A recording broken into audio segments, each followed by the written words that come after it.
Get Rich Education is brought to you by Norada Real Estate, Corporate Direct, and Mid-South Home Buyers. Garrett Sutton here, Robert Kiyosaki's asset protection attorney and the author of Loopholes of Real Estate. As an American or foreign-based investor in U.S. real estate, you know we are a litigious society. You know that you need to protect your real estate and paper asset holdings with the right mix of LLCs and corporations. My firm, Corporate Direct, not only forms these entities, but importantly, we properly maintain them too. If you fail to follow the corporate formalities, you can lose it all in an instant. Corporate Direct is your source for LLC protection and maintenance in all 50 states. Visit corporatedirect.com or call 800-600-1760. Mention Get Rich Education for a free bonus. Switch your resident agent service to us and receive another bonus. It's all good. We look forward to assisting you at corporatedirect.com. Welcome to Get Rich Education with Keith Weinhold, giving you information and ideas on the investment that has turned more ordinary people into millionaires and billionaires than anything else, and can provide you with more wealth and happiness than you ever thought possible. Now, here's your host, investor, entrepreneur, business owner, and educator, Keith Weinhold. This is Get Rich Education. Welcome into episode 91. It's Keith Weinhold again. You probably know that already because I'm back for another week to help you build your wealth. I know of a great quote that reminds me of you and reminds me of this show, and that is this: a rich man digs for gold. A poor man is concerned with the price of a shovel. Again, a rich man digs for gold. A poor man is concerned with the price of a shovel. We can surely insert the word woman for man in there as well. More on that in a minute. It's just going to be you and I today. On the last several shows, we've had a great run of guests that have totally added value to our lives and perspective to our wealth building. It's time for a one-on-one here again, just you and I. Today we're going to talk about how wealthy people think and how you can think like them. I'm also going to tell you about sort of a typical week for me that I just had. You know, what went on in my investor life in the last week and how you can apply that to help build wealth for you too. A lot of financial shows out there, well, definitely, I'm going to say most financial shows, you know what? They're not really even concerned with telling you how to win. They don't tell you how to create wealth at all. Instead, it's about how to avoid losing. So many shows want to tell you how to budget, cut back, settle, limit your experiences, go on fewer vacations. So yes, people actually spend their time consuming content just to try to figure out how they can be worse off, okay? And they don't even see it that way. Save, sacrifice, defer, so that someday, 30 years down the road, you can enjoy life. I mean, seriously? And you know that I'm not kidding about this. I mean, that's their thing right there, okay? Now, look, say that if you cost cut, if you save, I don't know, say $3,000 by staying home instead of going on, say, a vacation with an investing seminar, okay? Let's call it a trip with a real estate investing seminar for a few days and a few beach days afterward, okay? All rolled into one trip. That's the entire trip that you're contemplating going on. Well, if you stay home instead, you've got to ask yourself, all right, now while you're there at home, are you living your dreams? Or are you living your fears? What are you doing in life if you keep settling for less anyway? Are you living your dreams or are you living your fears? You're living your fears and you're also living below your means.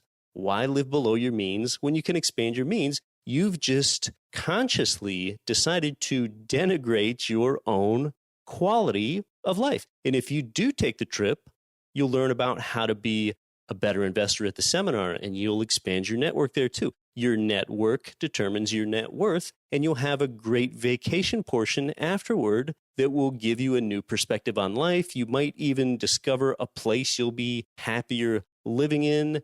you'll just be enjoying yourself. I mean, what's the value of that? It's priceless. That's an expansionary experience, expanding your means. I think most people would agree with this statement right here, okay?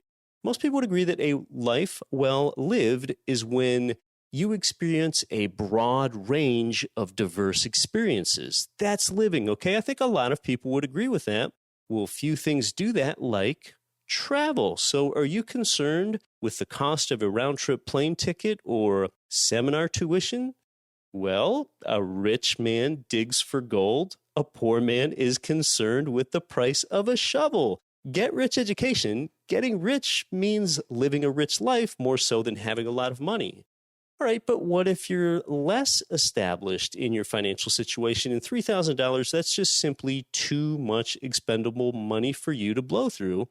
Well, then, like we say, you probably don't have a money problem. Yeah, you actually don't have a money problem. You instead have an idea problem. Lack of money is just a symptom of the underlying idea problem.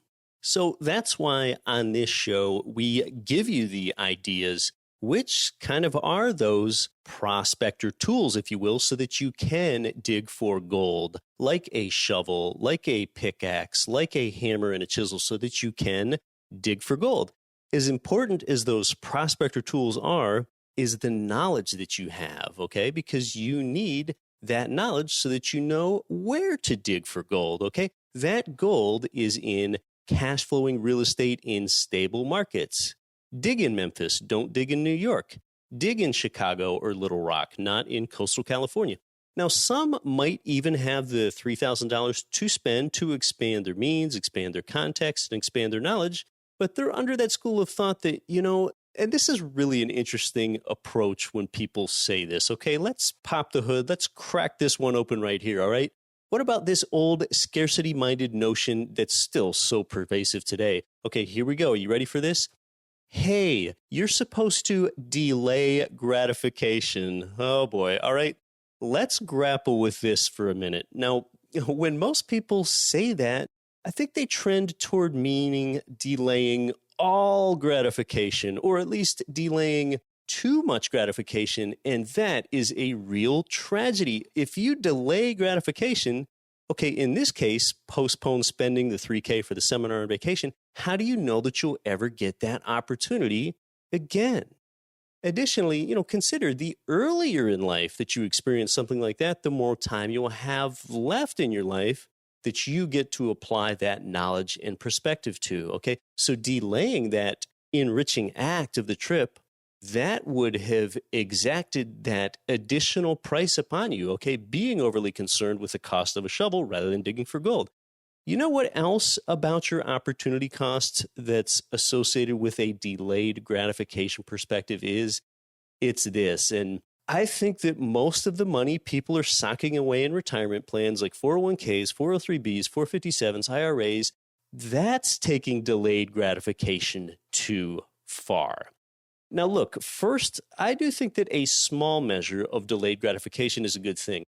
I'll give you an example. If you get a $1 per dollar match in your employee retirement plan, well, then I think you should totally contribute up to that threshold because that's like a 100% rate of return that's guaranteed, and there aren't many guarantees like that in investing, okay? So although I really don't like 401ks because they don't build wealth, yeah, take the dollar per dollar match portion. You've practiced some delayed gratification there, okay, because you've lowered your income in the near term in favor of a substantially better benefit tomorrow. So a little delayed gratification is good in that case.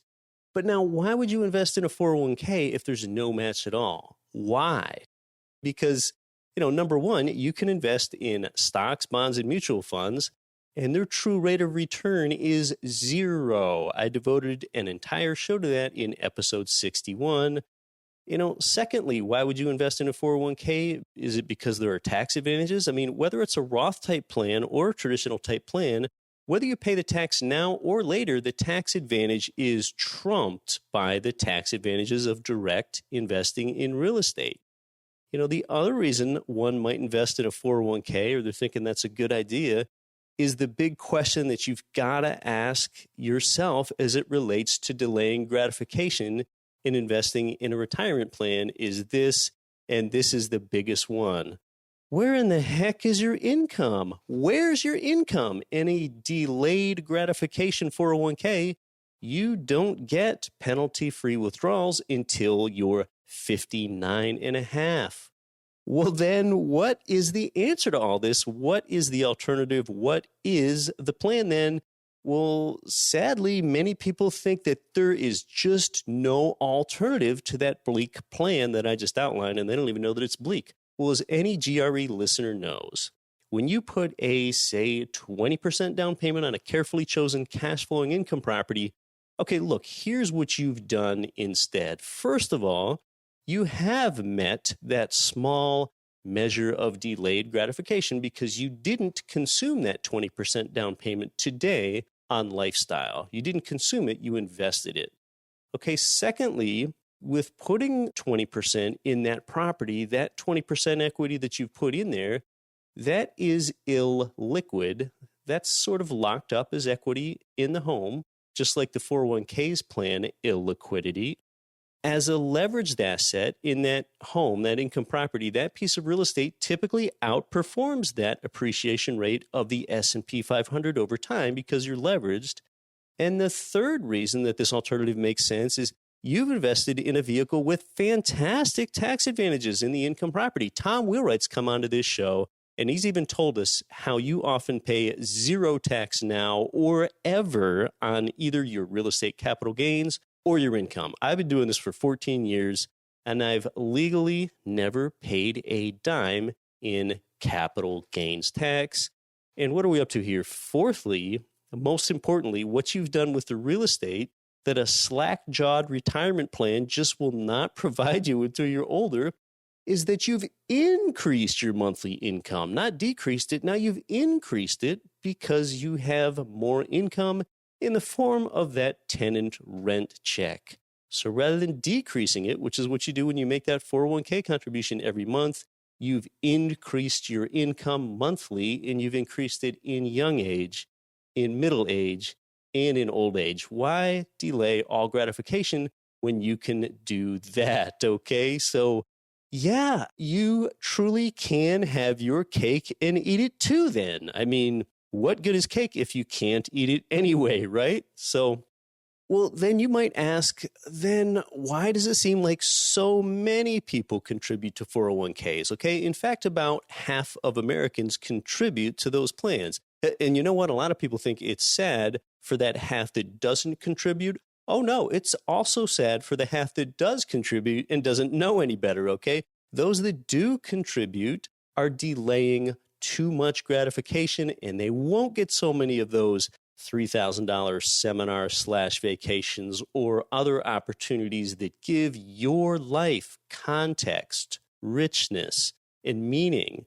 Well, then why do they contribute to, what I like to call the life deferral plan, the delay all gratification plan?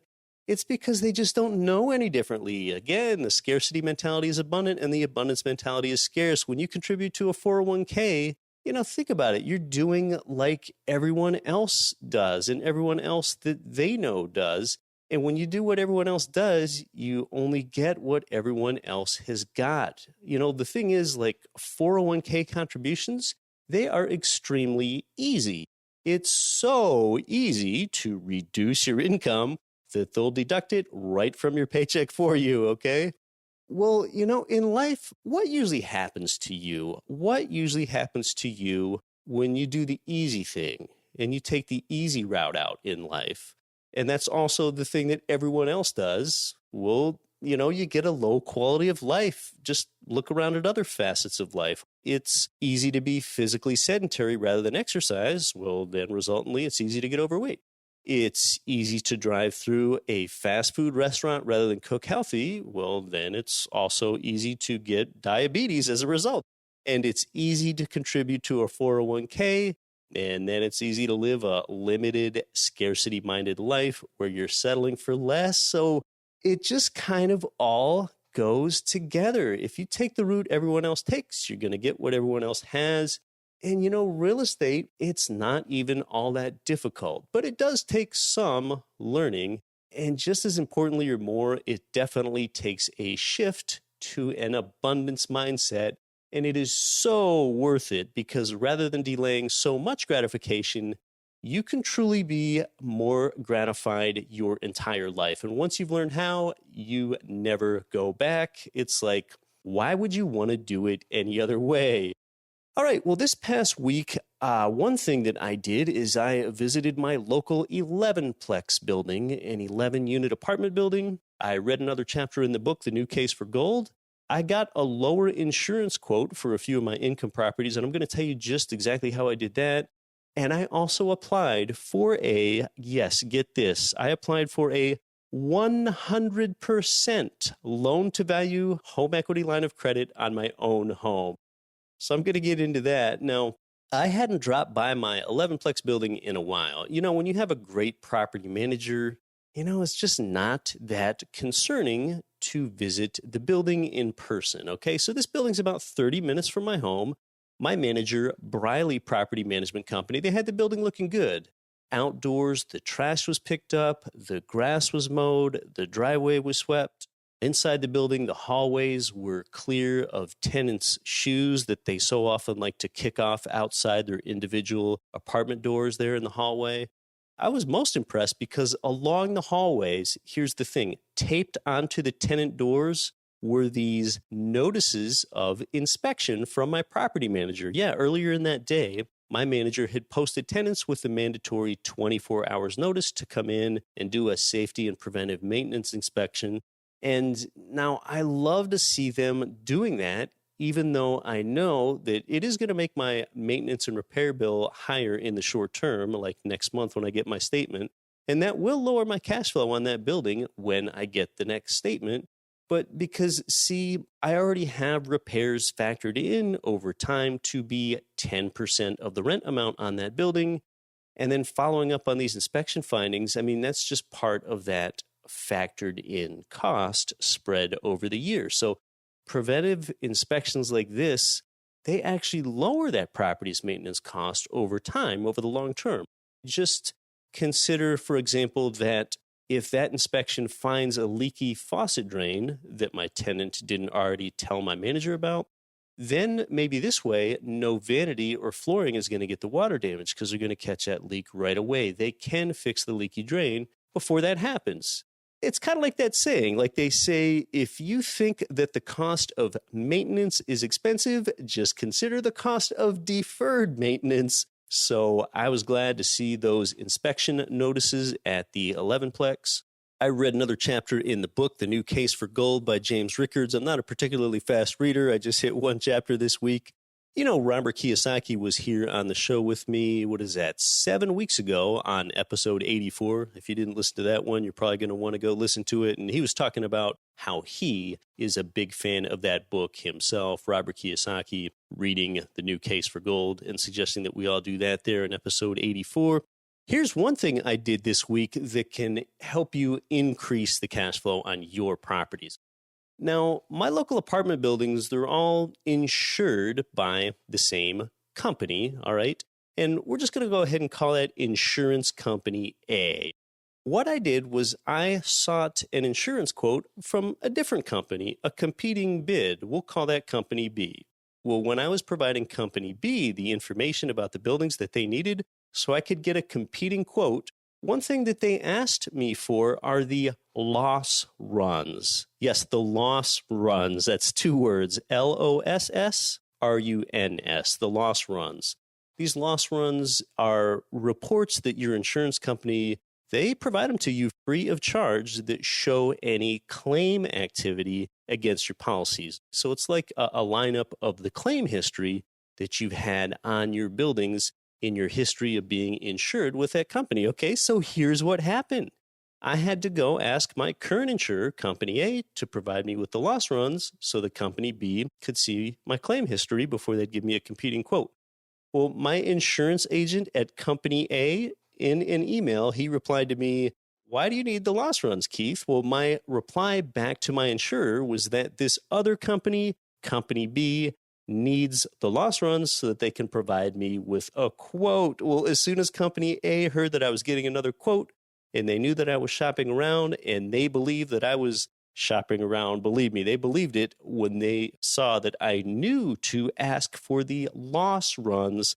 Well, before Company B could even finish the quote for me, Company A dropped my insurance premiums 9% across the board, across all the properties that they insure for me so that they could stay competitive and keep my business. So I kept my business right there. Now, that lower insurance premium that I pay across the board for those buildings now, that increases my cash flow, and that increases the cash flow just the same way that raising the rent would have increased my cash flow. And that is a really good thing that increased my cash flow, because my properties in this local market portion of my portfolio, I have not been able to get rent increases on those, unlike most places in the United States that are experiencing rent income growth. But that's a different story in and of itself. So the good thing about increasing your cash flow by decreasing your building's expenses, instead of raising the rent, it can be better to reduce your expenses, because if you raise the rent, that might make a tenant leave. And if you lower the building's insurance premium, that's not going to cause any tenant to leave. Okay, your tenants won't even know or care that happened. So the lesson there is, where it makes sense, maybe ask your insurer for the loss runs, and it might quickly lead to improving your cash flow. I've got something else actionable like this to tell you that can increase your wealth, and a lot more right after this short break. This is Get Rich Education. Cash flow real estate investors nationwide and worldwide, this is Get Rich Education's Keith Weinhold. Forbes has rated Memphis, Tennessee as the #1 cash flowing market in the world. Our good friends at Mid-South Homebuyers have been Memphis's premier turnkey real estate provider for 14 years, with a stellar reputation and an A+ rating with the Better Business Bureau. Owner Terry Kerr was born and raised in Memphis. Yeah, he knows the market, and has renovated and sold over 1,000 houses in the Memphis area. Find out what their many repeat buyers already know. Their houses are completely renovated, even come with a 1-year builder's warranty and a lifelong rental guarantee. They're a perfect fit for the first-time out-of-state investor or the seasoned investor diversifying their portfolio. Mid-South Homebuyers' friendly staff makes investing easy. Learn more at midsouthhomebuyers.com or give them a call at 901-217-HOME. Are you looking for a roadmap to financial freedom? If so, we have a solution for you. Norada Real Estate is offering a limited number of free strategy sessions to help you get out of the rat race. Learn how you can create wealth and build monthly passive income. To set up a time with one of our knowledgeable investment counselors, simply go to noradarealestate.com. That's NORADA realestate.com. This is Rich Dad Advisor Ken McElroy. Listen to Get Rich Education with Keith Weinhold, and don't quit your daydream.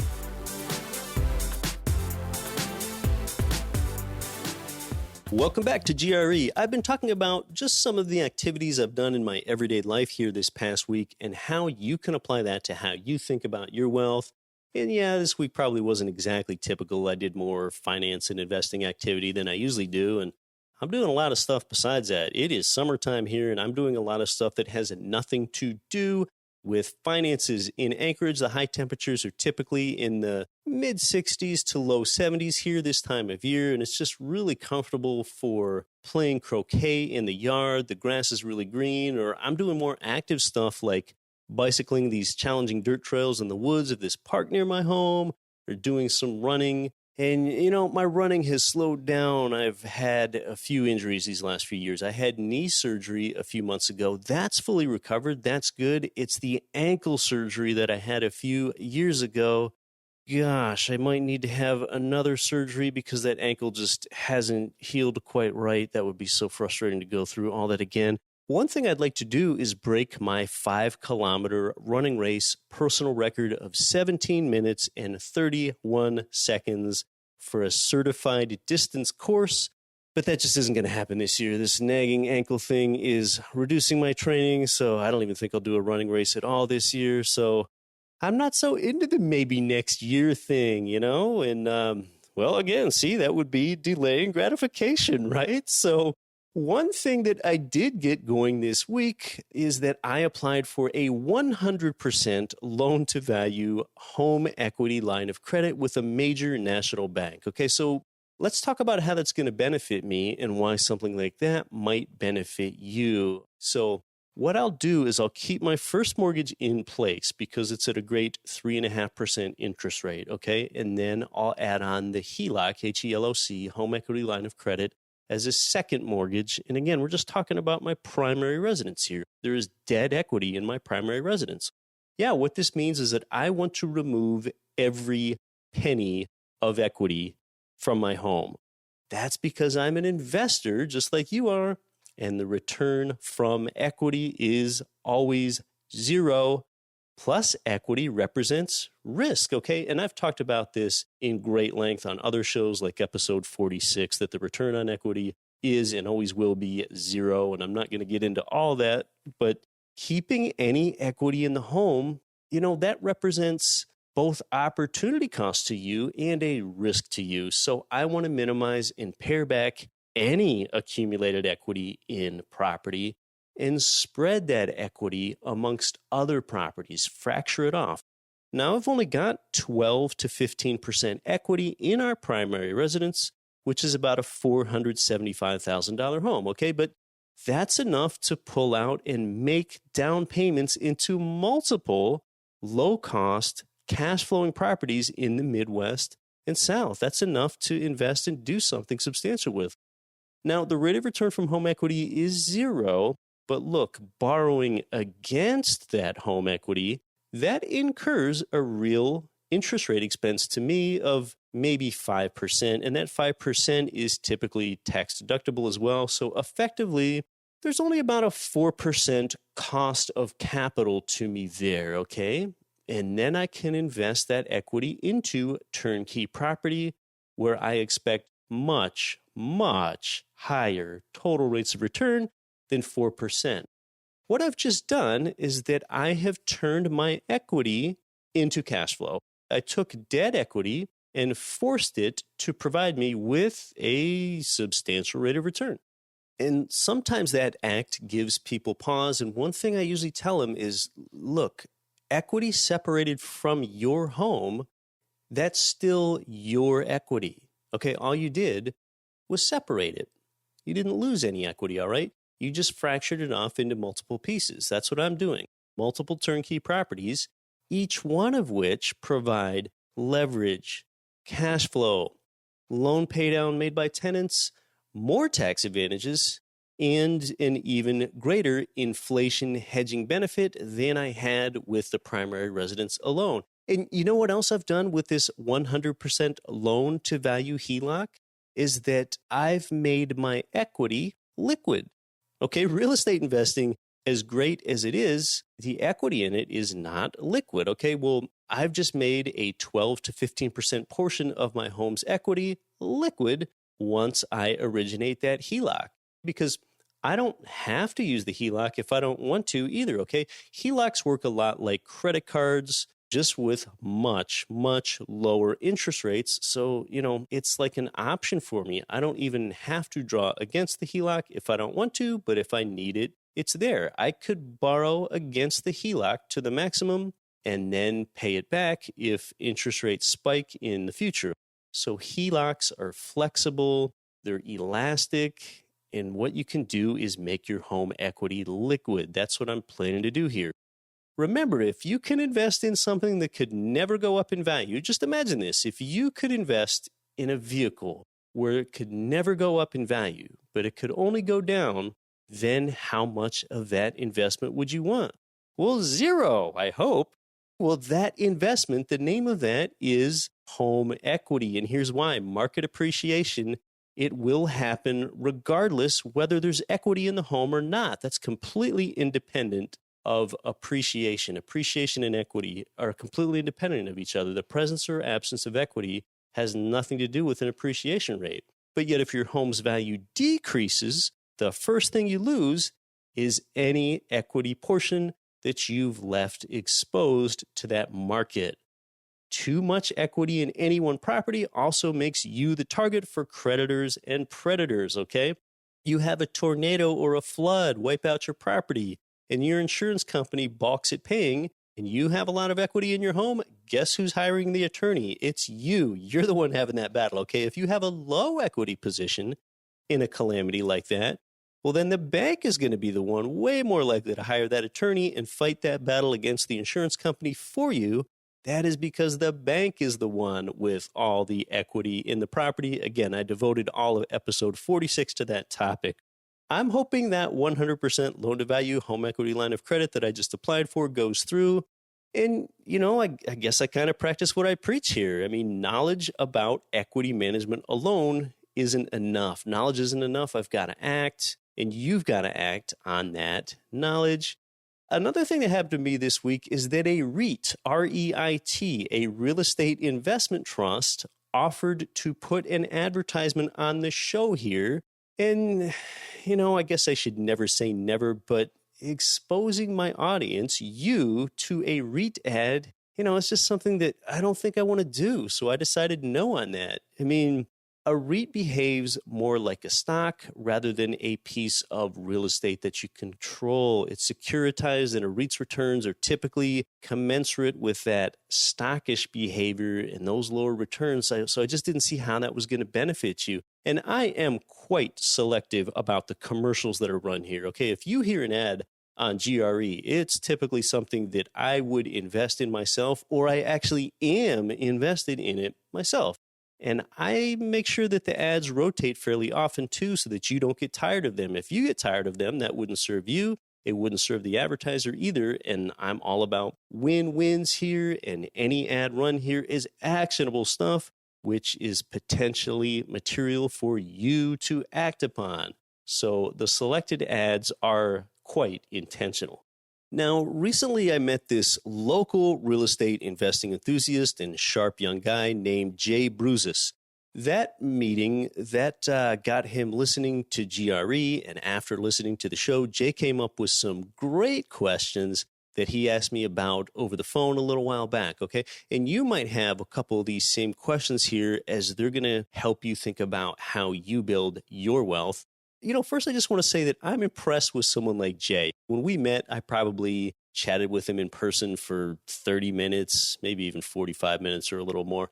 One of the telling things he said when considering adding a new activity to his life, when I was giving him some new ideas, he said, he was going to have to time block sections of his life in order to bring in that new activity. You know what? That right there, that tells me a lot about a person. It says he is structured, organized, and that he respects his time. So it speaks to me that he shows constant due diligence and careful pruning with his ROTI, his return on time invested, which is perhaps the number one metric that we should all be concerned with as investors. So Jay Bruzis, he asked, what's the amount of liquid reserves that a direct real estate investor should hold? I say the best number is 4 to 5%. Now, of course, there are plenty of it depends factors there, but if you hold on to much more than that 4 or 5%, you're paying an opportunity cost of getting no return. But if you hold much less than that, then you might not be able to meet an emergency. Now, 45%, this is of your total real estate portfolio value. That's a good number. So if you own a total of $1 million worth of real estate, including your own home, you would hold 40 to 50K in liquid reserves, all right? And you might not hold it all in a bank either. Well, some of it might actually be in a brokerage account, like Harry Dent told us about last week, if you've looked into that. A portion of those liquid reserves, they might even be in gold or silver, okay? It all counts as liquid reserves. Why don't I say one would need to hold more? Well, remember that you typically have property insurance on your own home and on your income property. So if you qualify, your insurance would kick in once you meet that insurance deductible. So you are hedged that way. And remember, too, when you purchase a turnkey property, it's typically fully renovated at the time you purchase it, and that makes it less likely that anything substantial is going to go wrong with it for quite a while. And it's also been third-party inspected for defects prior to you purchasing it as well.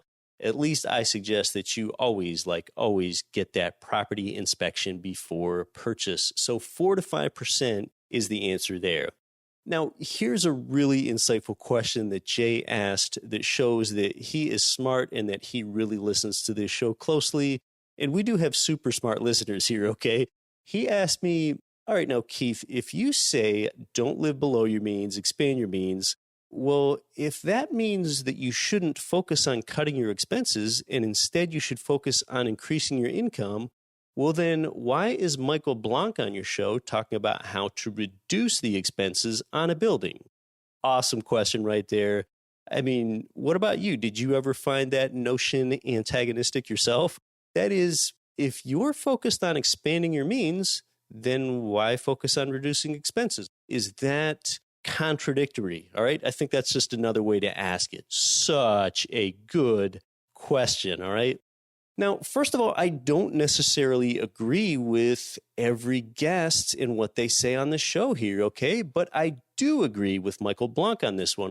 Reducing your building's utility expenses like he talked about, that has every bit as much of an effect on your cash flow as increasing the rent income would, okay? Same effect. Just like I talked earlier in the show about reducing your insurance premiums on your properties. Here's the difference. It's okay to focus on cutting your property's expenses, but I don't like to see you focus on cutting your expenses, like your personal expenses. Okay, I'll repeat that. It's okay to focus on cutting your property's expenses, but I don't like to see you focus on cutting your personal expenses. If you cut your building's expenses through lower utility costs or a lowered insurance premium with the same coverage, well, that did not diminish your quality of life at all. Yet you've increased your cash flow and you've expanded your means right there. Okay, so you are staying within the mantra of don't live below your means, expand your means. You're cutting your building's expenses rather than directly cutting your expenses. Okay, now directly cutting your expenses, that would be doing something like deciding not to go on the $3,000 combination seminar trip vacation. See, that type of decision, that just diminished your lifestyle when you cut those personal expenses. So cut your property expenses. When you cut yours, your personal ones, that's usually not getting you ahead. In fact, I aim to increase my personal expenses every year. Yes, I said that, okay? I look to increase my personal expenses every year as I expand my means rather than live below them. And I want you to have the ability to do that too. But I do keep production ahead of consumption. It's just that my income must increase at a rate equal to or faster than my expenditures. So thanks to a smart listener like Wasilla AK's Jay Bruzis, okay? There are so many listeners that I appreciate too, and I could never go name every one of you. So, let's get back to something here. Getting back to touching on the 4 to 5% liquid reserves as a percent of your real estate portfolio, and that 4 to 5% that's prudent to hold on to with liquidity. We hold that because I want to remind you that things do go wrong in real estate, okay? And I've talked about real estate problems on countless shows. I have, I think, a perspective for you to think about real estate problems. Let's give an example of a problem. Say a tenant moves out 8 months into their signed 12-month lease because they're in the military and they just got stationed somewhere, okay? Or another example, I don't know. When you're in the process of buying a property, it takes longer to close than you expected because the inspector's repair findings take longer to remedy. Well, those are problems. And you know what? I find it funny that when investors have a real estate problem, they tend to inflate the real estate problem to a greater magnitude than what the problem really is. Well, if that same investor, they still work a day job and they have a problem at their day job, I mean, geez, you've likely got more problems every week at your day job than you do in months or years with your income property, okay? Yet people seem to minimize the magnitude of problems at work and maximize them in the real estate. I don't know why that is. Oh, and you know what else? When you have a problem at your day job and then you resolve it and get back on track, then you're just back on track of trading your time for dollars again, okay? If you have a problem with your income property, once you get that resolved, then you're back on the track of creating passive income again, income that you didn't even have to work for. So just putting problems into perspective there, it's just funny. I don't know why that is, but a lot of people think that way. So, well, if you're a Get Rich Education listener, you're likely pretty interested in turnkey income property. But, inventory just kind of gets tighter in a lot of markets as markets heat up. And as more people find out about the efficiencies and the potential for high returns from turnkey income property, and, people realize you've still got an opportunity to snatch up a boatload of low-priced income properties and tie them up with these super low fixed interest rate debt terms for 30 years, plus, of course, their debt payments, which we have the ability to completely outsource to our tenants, of course. In fact, a few weeks ago, we had the Kansas City Properties webinar that you might have attended, where all of these hand-selected income properties sold out in just 1 hour, and I've never seen that happen before. As a GRE listener, you have these buying opportunities that are not available to the general public, and congratulations to you. You are acting, okay? So we've got experienced buyers scooping up these turnkeys in investor advantage submarkets. And we've also got beginning buyers, and congrats to those beginners. As a beginner, at some point, I think people stop being afraid of what could go wrong and start getting excited about what could go right. And, why waste time searching for the best deals and the best submarkets yourself when we just send you a webinar link to these properties that are already hand-selected? Do your due diligence. Don't ever buy a property just because it's called turnkey, okay? It needs to make sense on the day that you buy it. Well, you can get access to that webinar link for those private buying opportunities by subscribing to our free newsletter at GetRichEducation.com. That's all you do. And in fact, after you're signed up, you will get a webinar link for an event actually just 4 days from now here on the 12th, okay? And you will likely get an invitation to attend that Chicago Turnkey Properties webinar. So this is making your knowledge actionable. So if you want the option of attending an upcoming webinar for a private buying opportunity, to get in the loop, just subscribe to that free newsletter, GetRichEducation.com, where those emails with webinar links, they get sent out only like every month or so. It's not every week. It's like every month because inventory is tight and, physical things need to happen. It just takes time for these turnkey properties to become available, renovated, and tenanted before they are ready for investors like us. So one last time, subscribe to that free newsletter at GetRichEducation.com. It just doesn't get much easier than that. A rich man digs for gold, a poor man is concerned with the cost of a shovel. Hey, it was great chatting with you today, just you and I again, the way it used to be. Until next week, think big and don't quit your daydream.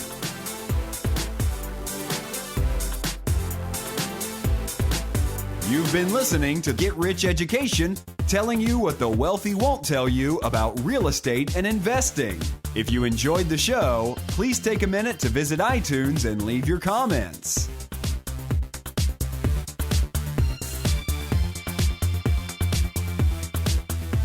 Nothing on this show should be considered specific, personal, or professional advice. Please consult an appropriate tax, legal, real estate, financial, or business professional for individualized advice. Opinions of guests are their own. Information is not guaranteed. All investment strategies have the potential for profit or loss. The host is operating on behalf of Get Rich Education, LLC exclusively.